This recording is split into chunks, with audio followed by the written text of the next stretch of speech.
Hey guys, welcome back. This will be the second session of day 5, or another way to look at it would be the first day of week 2 in the second half of that. And we're continuing our OSPF lecture here. Just before we stepped away, we were looking at the area structure of OSPF. We've got backbone routers. That refers to any router that's in the backbone area. Area 0 is considered, oops, let me grab my pen there.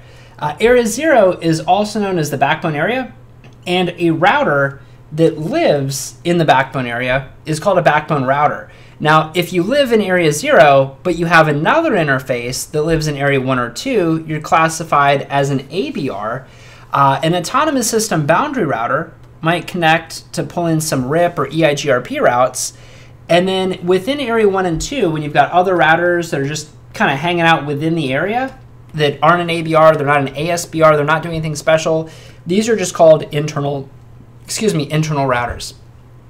All of the routers and all of the areas that are under your control are considered to be within the OSPF autonomous system. So once again, the term autonomous system refers to a collection of devices under one administrative domain. So if it's your team of network engineers that manages these routers, that would be considered an autonomous system.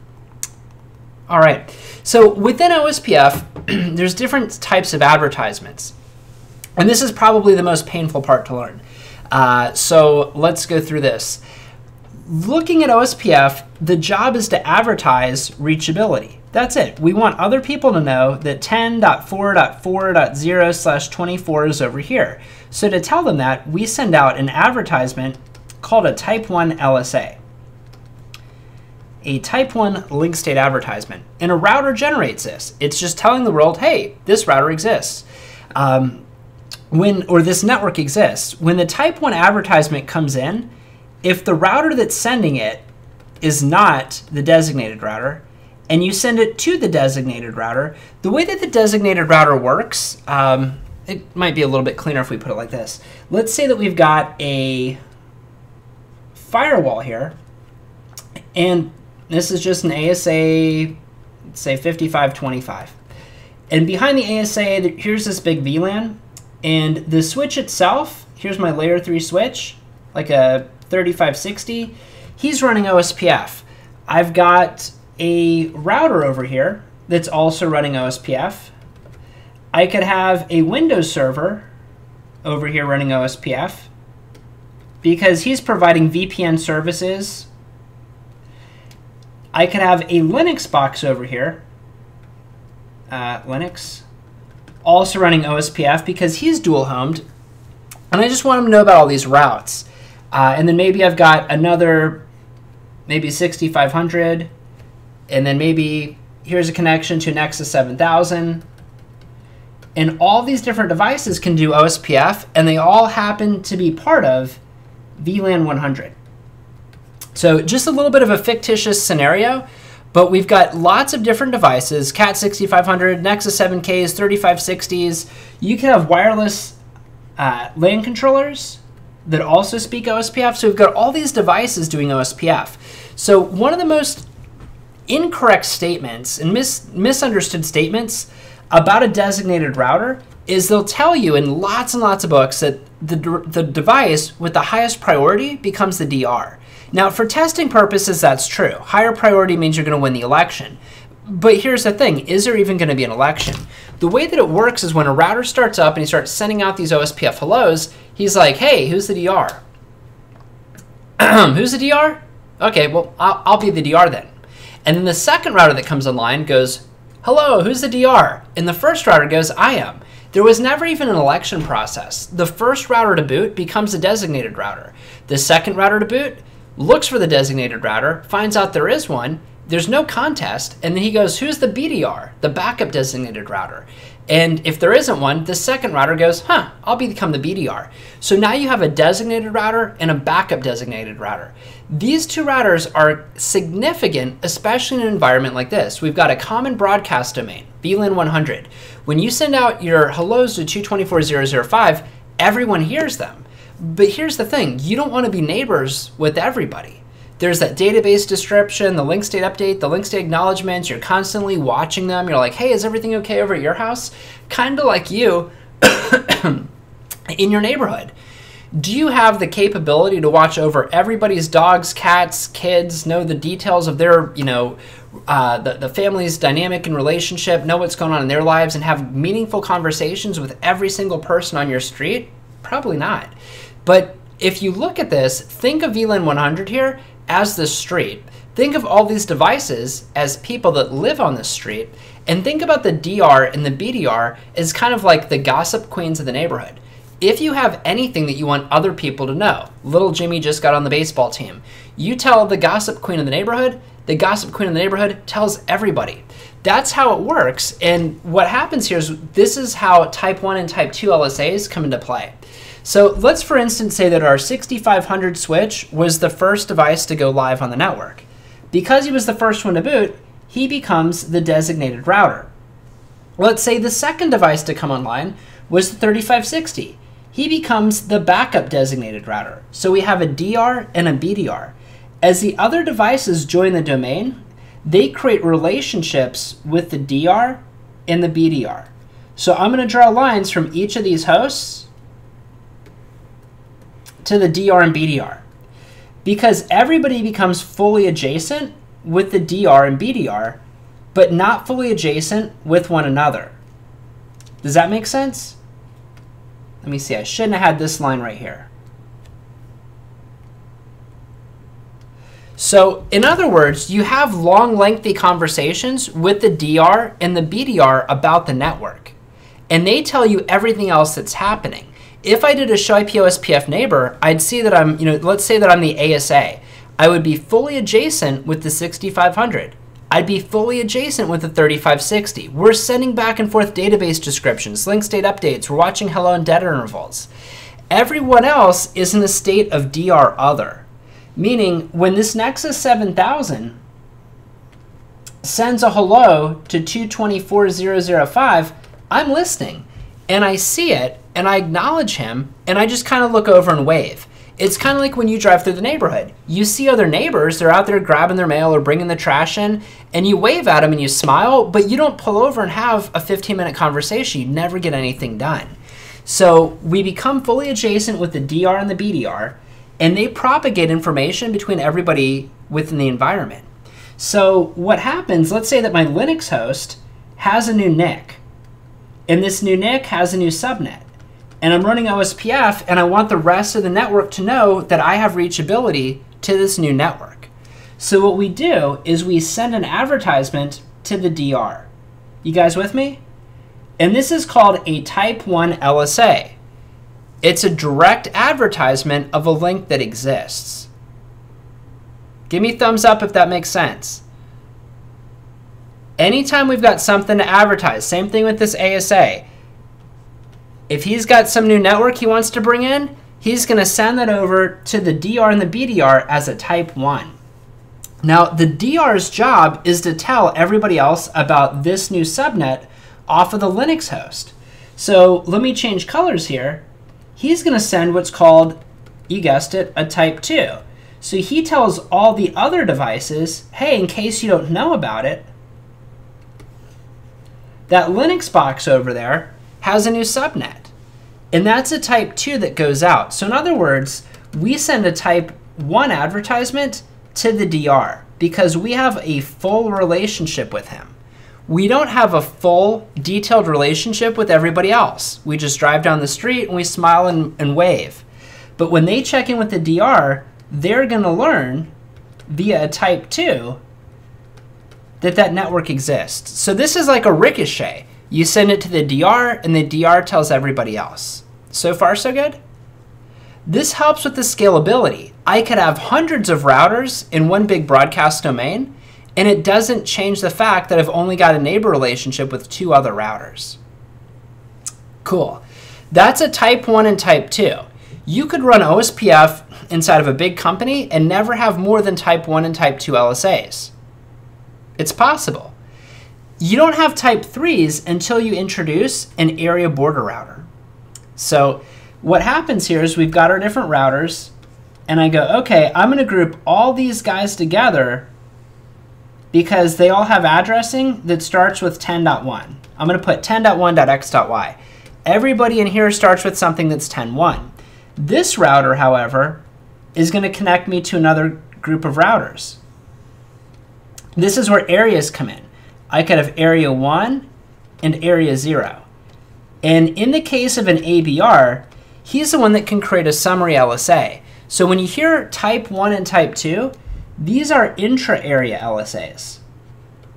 And intra means within. Like if you have a company intranet, web servers that you can only get to internally, that's what type 1 and type 2 are. A type 3 LSA is an inter-area LSA. Can you guys see where this is going? A really, really easy way to remember this is 1 plus 2 equals 3.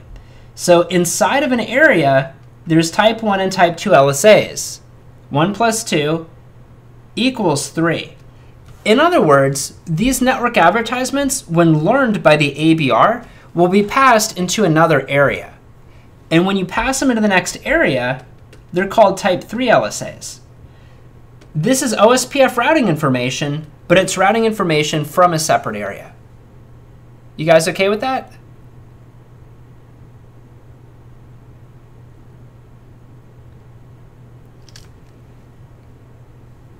It's called a summary LSA. But here's the screwed up part. You know how EIGRP has auto summarization? Maybe you do, maybe you don't. One of the first things we normally do when you turn on EIGRP is say no auto to turn off auto summary. Well, summarization does not occur in OSPF by default. You have to manually do it. But they still call this a summary LSA.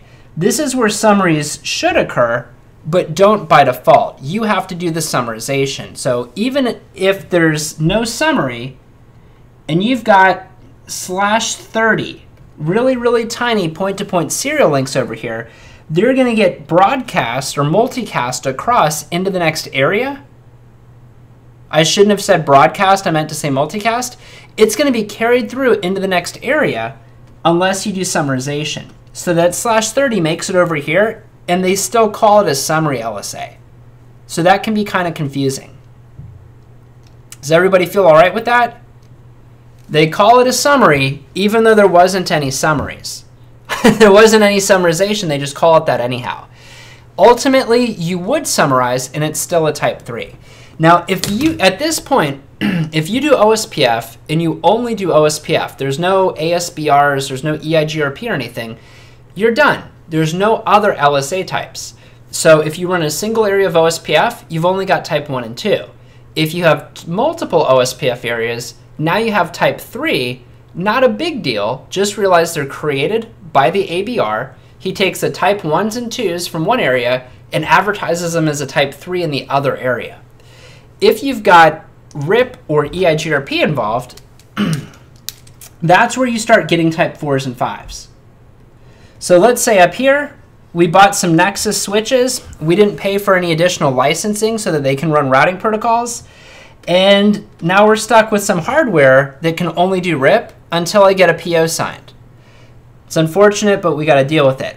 When I pull these RIP routes in, you do so with a router called an ASBR. And he brings in type 5s, which are the RIP routes, and he sends a type 4, and a type 4 just advertises that I'm the ASBR. It's kind of like telling guys, hey, I am the exit to get to the other routing domain. So a type 4 advertises the ASBR itself. The type 5 is all the RIP or maybe EIGRP routes I'm pulling in from somewhere else. So if you don't have another routing protocol, you'd have no type 4s or 5s. You'd only have those if you have an external routing domain. How do we feel on 1 through 5? You've got it in your cheat sheet. So for right now, it's just definitions. But when I took OSPF the first time and the second time and the third and fourth time, these LSAs never made sense to me. I was like, why does it have to be this complicated? And it's for filtering. So let's kind of step back to the 10,000 foot view. Here's our basic LSA types. Router comes from a router. Network This is from the designated router. When he gets in a type 1, he sends out a type 2. Just that easy. Summary comes from the ABR, and these two come from an ASBR. And you go, all right, we've got these different LSAs, but it still seems overly complicated. Why would we want all this? And it's because there's different area types. So let's talk about that. Imagine that we've got area 0 up here at the top. And then we've got area 1, area 2, and area 3 across the bottom. 1, 2, and 3. Each of these areas has an ABR. And what functionality does an ABR serve? What does it do for us that the other routers can't do?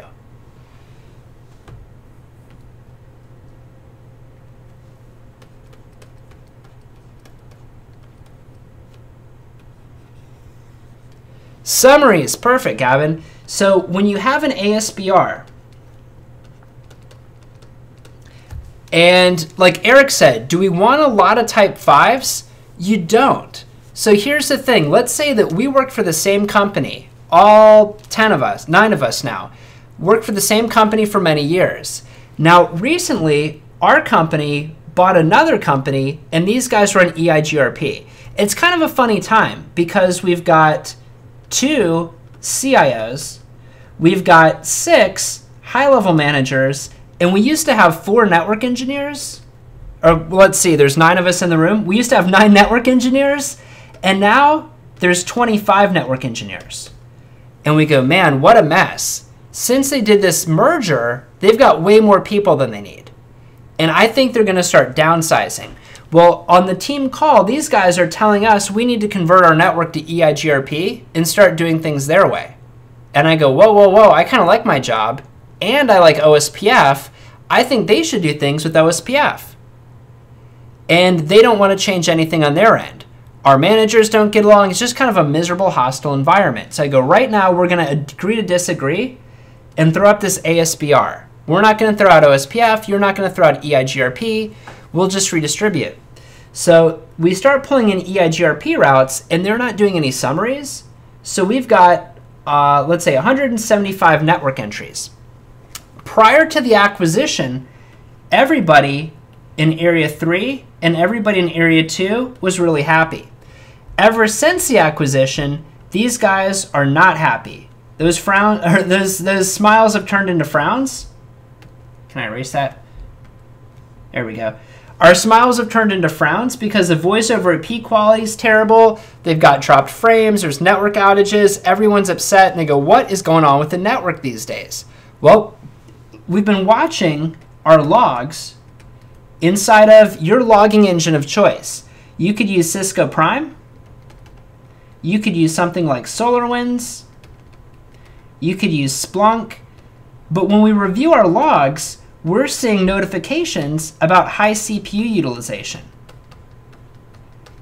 And anytime you see that, you see a change, we go, well, let's look at a historical graph. And the graph will go, of course, from 0 to 100. And it looked like this over about 6 months. That's as far as our historical data goes back. And then ever since that merger, the CPU's been up here. This is about where the merger took place. You guys with me? So I know it has something to do with all these extra routes we're receiving. Well, I was doing, and I'll say that we as a team, we all knew OSPF really well. So we're doing nice, clean summarization. We had nice, tidy LSDBs, and their addressing is a total mess. So ever since we merged with them, the routers over here are full. Now we're saying, you know, we've got a lot of complaints coming in. The management wants to know what's happening. We're blaming those guys. They're blaming us. They say we don't know what we're doing. Big nasty environment. This is where we get an appreciation for different LSA types. What I could do is configure Area 3 to be a stub area. Can anybody tell me what a stub area does? We haven't talked about it yet, so you'd have to know from your cheat sheet, or you would have to know from a previous class. I'll help you out. We'll jump over here. Looking at our cheat sheet, a stub area says external link In other words, type 5 LSAs are replaced with the default route. Can you now see why we have all these different LSA types? You can also create what's called a totally stubby area, where type 3, 4, and 5 are replaced with the default route. So in other words, life was fine before these bozos showed up. Now they're here with their sloppy routing tables, and we've got 175 entries. It's all over the place. There's no clean way to do summarization because their addressing is just a mess. A lot of it conflicts with ours. So what I can do is create area 3 and area 2 as stub areas. And it says don't send in 175 entries. Send in one entry. And that one entry says if you want to go anywhere, come to the ABR. What do you think that's going to do to my link state database?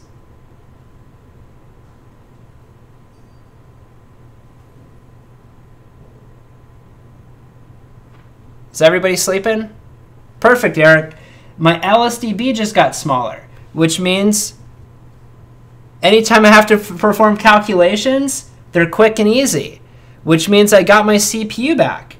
It dropped back down to where it was before, which means we're not experiencing packet loss, which means my users are going to be happy again.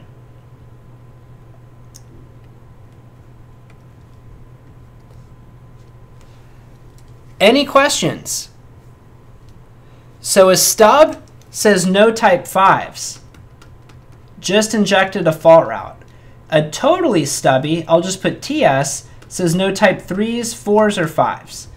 Hey, why not? If we want to keep our LSDB small, why does he need to know about some number of networks that are over in area 1? All I need is a default route, which basically says the exit is over here. So by creating areas, we can perform summarization to get LSDBs small. When you want to get a little bit fancier, you can create different types of areas. A stub area will filter out all the external routing information. A totally stub area will filter out all external routing information, including external autonomous systems from the same AS. So again, just trying to give everybody an appreciation for, you go through it and you're like type 1, type 2, type 3, type 4, type 5, and you memorize them and you're like, this better be on the test if I've got to remember all this crap. It's not really about the memorization. I mean, you get that, you get through the test, but at the end of the day, you can come in, if you understand how it works, and make OSPF work better. You can go to a customer environment where they're frustrated and things aren't working right, and you can look at what happens and go, you know what? There's like, and it's not really the number of routers, but let's say we've got 17 routers all running OSPF, but the 3 over here seem like there's always topology changes occurring and a lot of problems, and their problems become other people's problems. Let's take those 3 problem routers all the way in the east end of our network, and let's put them in their own area and set up a summary so that when links flap up and down, we're not seeing little /28s and little /24s disappear. We've got a larger statement, maybe a /21 or /22 that defines everything that's over there. And then we're no longer impacted when links go up and down. So part of it is keeping the LSDB small. Part of it is not hearing about the problems that happen somewhere else. So a lot of OSPF management is about knowing how to go in, grab an area, and kind of isolate these devices together, and then you can filter certain types of messages from going from one to the other. That's where your stub areas come in, and totally stub areas and good summarization. Eric says, when a link flaps, which LSA types would be sent out? It's an LSU, which is a link state update. So it would be a type 1, but you're making a change, basically. You're saying, hey, that network that was there is no longer there. Good questions. And then that's going to modify your link state database, and we've got to run the Dijkstra algorithm again. All right, so there's our summary of OSPF. And let's take a look at multi-area OSPF. This should be pretty quick and easy. Single area OSPF, every single router is in the same network. We've got, they say here too, look at this, large routing tables. Who cares about large routing tables? We've got a large LSDB, and potentially we've got lots of changes. This is the part that makes the CPU spike, and that's what we're worried about. I've never I don't want to say never. 2 weeks ago, I heard about routers having issues with large routing tables, but these were BGP routers that broke 500,000 routes, and they couldn't keep up. For most organizations, that's not an issue. Okay, we're not running BGP, we're not pulling full tables of every prefix on the internet, but we do have lots of internal subnets, and we've got lots of connectivity between all of our various offices. And if there's changes, they could impact us. This is what most customers face. So single area OSPF is easy, but it's everything being thrown in together, and anytime a link changes, everyone has to recalculate. Multi-area OSPF is almost like putting firewalls in a building. And that is, if there's a fire breaks out, it's going to be contained within that particular region. So here, if we've got flapping links in area 1 and we've got good summarization, no one in area 0 or area 2 is going to hear about that little network that just disappeared and reappeared.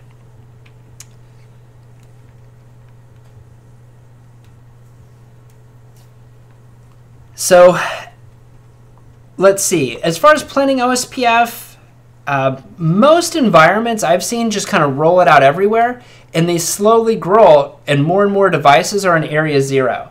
And then eventually they get too big, and they go, how do we cut back? And that's where we start to implement multiple areas, and we start doing some summarization. To configure OSPF, we can go into an interface. Let's see. None of this really matters.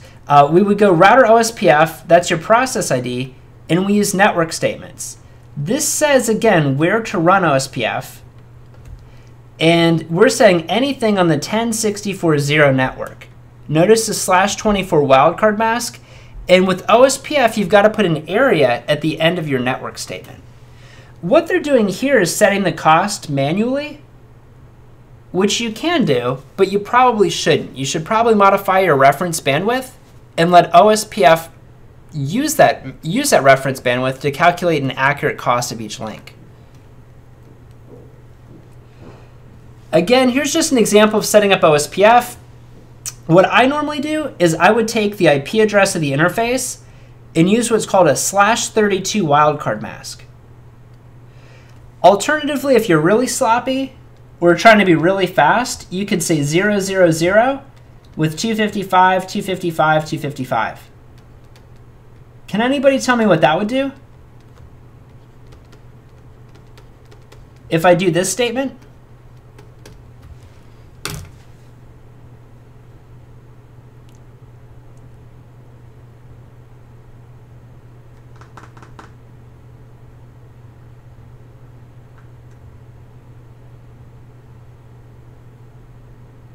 Perfect, Eric. Right. You're going to run any interface that has any IP address on it in OSPF. Will broadcast all networks on the interface? No. See, that's a confusing thing about the network statement. This has nothing to do with advertising networks. This tells the routing protocol where to run. What does it mean to run the routing protocol? Well, if I'm on R2 and I do a network statement of 10.2.1.2.0.0.0.0 area 1, it's going to do two things. Send hellos to 224.0.0.5, trying to make friends, and generate LSAs to tell other people about the link called 10.2.1.2. It says, I've got this link, he's got this subnet mask. Yeah, don't feel bad at all. I thought the network statement for years, and I mean, I worked for a lot of decent sized companies, and I was supposed to be the Cisco hotshot out setting up all these networks and all this new hardware.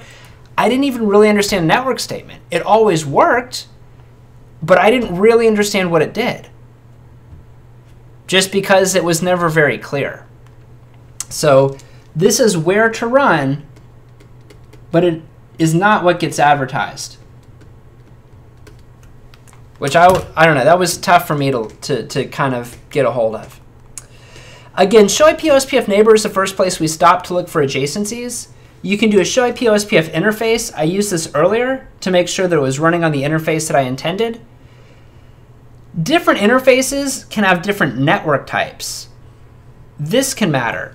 You see, with the broadcast environment, you need a DR and a BDR. If you had a point-to-point link, that's actually a network type called point-to-point. Point-to-point, and we write up here, has no DR. It says there's just the two of us on this serial link. Why bother electing a designated router? There's only two. So if two routers are going to form an adjacency, they have to agree upon the type of network that they're on. Does that make sense? If I think it's broadcast, I want to have a DR election. If you think it's point-to-point, you don't think we need a DR.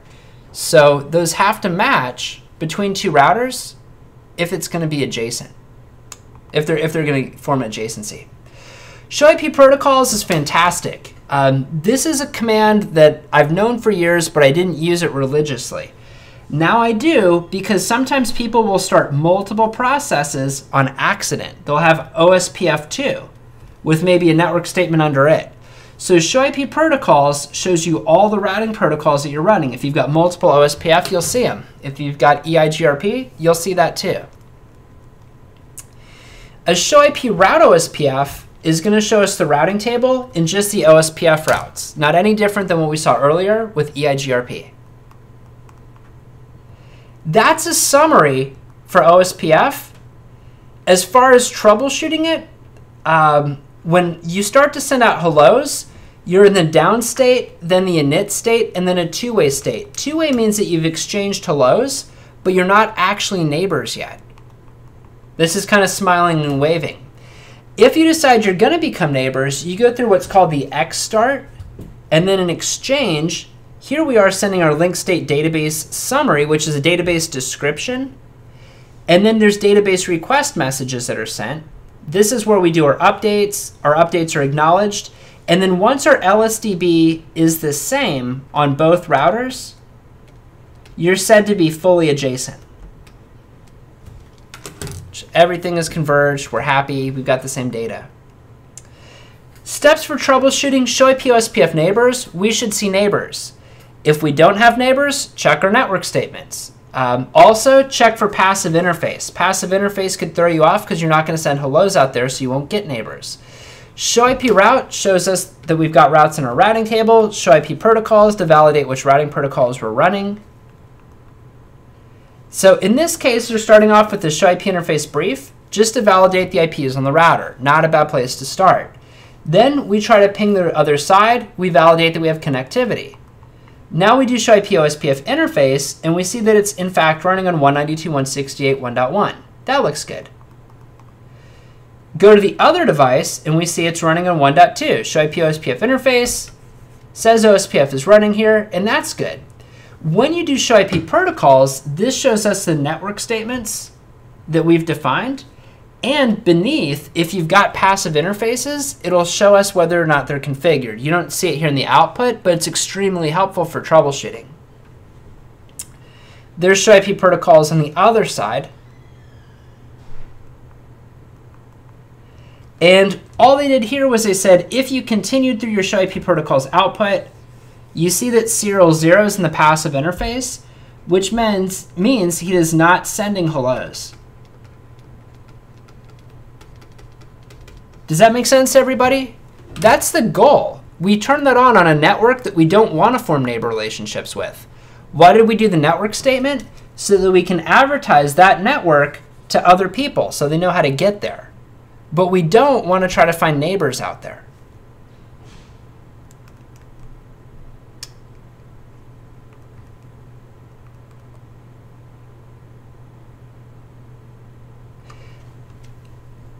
Other things we could look at. If you find two links with the same cost, you're going to try to load balance across both of them, up to 4 by default. So in this case, they're just showing you that you've got two networks and you're trying to load balance across both. All right, not a lot to say there within troubleshooting. OSPF version 3, we'll do this real quick because this is going to wrap up just like EIGRP. One of the things we have to have is a router ID. OSPF won't work without it. It's a 32-bit number that's based on the IP address of the router. If there's no IP address on IPv4 address on the router, you'd have to hard code a router ID command. All of your configuration behind the scenes of OSPF, all the operations, I should say, not configuration, but all of your operation is based on router IDs. Each router needs a unique one. So in IP version 6, we're using 128-bit addresses, but they still use a 32-bit number as the router ID. Your adjacencies are formed using link local addresses, FE80. That's what we started off this session with. I said when two routers are doing EIGRP with IPv6, they form an adjacency using FE80. IPv6 carries our OSPF packets, and then our OSPF packets are enabled on a per link basis. We did not use network statements, making this super, super easy. So what they do here is they say IPv6 router OSPF, 99 is our process ID, locally significant. You can pick anything you want. Like I said, I always pick 1 so that I'm always on the same value. I've wasted a lot of time in my life just picking weird numbers for the heck of it and then not picking them consistently and causing myself a lot of pain. So I try to always stick to a process ID of 1, but choose whatever you like just so long as you're consistent. Next, they're setting the router ID. That's not required. He'll pull a router ID from an IPv4 address if you have one. They're just being careful here in defining one. Next, here's our interface with an IPv6 address. And the way that we turn on OSPF is right here. IPv6, OSPF 99, area 0. So we just turn it on an interface by interface basis. That's setting it up on the branch router. To set it up on headquarters, it's going to look real similar. He's putting this interface in area 0, in this interface in area 1. Don't let that freak you out. If you had said area 1, we know from Wireshark it would have been turned into 0001. Is this easy or what? Do we want to run through, do you need me to run through a demonstration of configuring this? Or you guys have faith that it'll work just like that?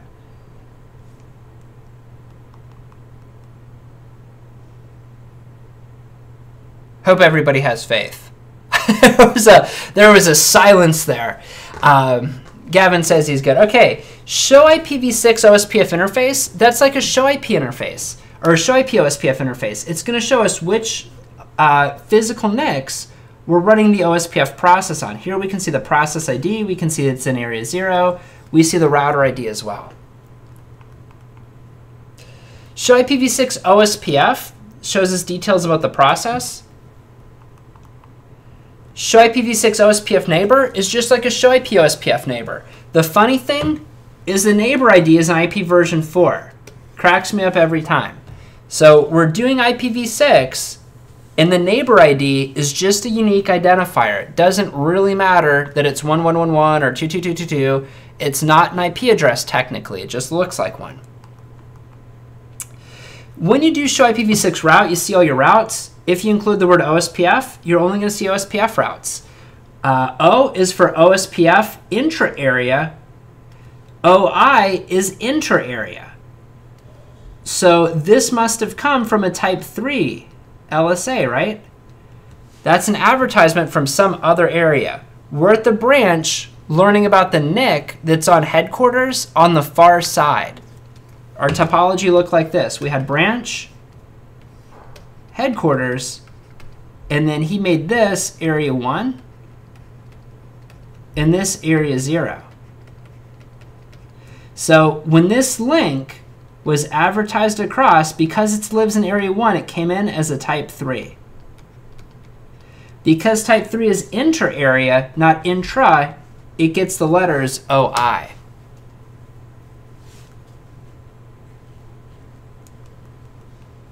All right, that is a wrap then for OSPF. We wrapped everything up in one session. OSPF uses 3 data structures. You've got your neighbors. They say topology table. I'd say link state database. And then those are going to make it into your routing table. So we've got to have neighbors first. Then we can populate this. Then we can process it and put routes there. Multi-area OSPF enables segmentation of the network to limit propagation of LSAs inside an area And look at it here. It even says to make routing tables smaller. I promise that's not really the goal. We want to make, I've spent thousands of hours with OSPF. The goal is really a linked state database that's smaller, but that does visibly decrease the size of your routing table. When we troubleshoot problems with OSPF, we first want to verify that we've got our neighbors and go from there. OSPF v3 for IP version 6 supports the same basic mechanisms. If IPv4 makes sense, OSPF version 3 is very, very, very easy. v2 goes with IPv4, v3 goes with IPv6. That's it. All right, so that is a wrap. Thank you guys so much for tuning in today. If anyone's got any questions at all, I can bring up a whiteboard. I can activate your microphone. I can put on a headset. We can geek out and do some whiteboarding. Just let me know. I hope everybody's comfortable with this. OSPF's not terribly difficult. The biggest problem I ever have are my adjacencies coming up with non-Cisco devices, which is easy in the sense that it's not always easy and it's not always fun, but the problem is your parameters don't match on both sides. So we just have to figure out what it is. One that kicked my butt quite a bit was that the MTU had to match. There was an older Cisco switch called a 3550, and it had an MTU on your VLAN interfaces, like interface VLAN 100. The MTU is 1504. Where every other device on Earth is 1500. So you'd have these issues where it didn't want to form an adjacency. So once you knew that, it was easy enough to fix. You just put the MTU to 1500 and you were done. Or there's a command called IPOSPF MTU ignore, but you're not supposed to use that. You're supposed to just fix the MTU and make it match. But there are like weird little nuances that'll throw you off. Other than that, it's pretty easy. I don't see any questions coming in, so we'll go ahead and wrap it up for today. In the future, if you're implementing OSPF and you stumble across something, could be 6 months from now, look me up, use the Ask a Mentor link, and I'd be happy to take a look at what you're doing, happy to help you out. So just let me know. Always kind of interested in what you guys see in the field. All right, I'm going to quit blabbing. You guys have a great night, and I'll see you tomorrow.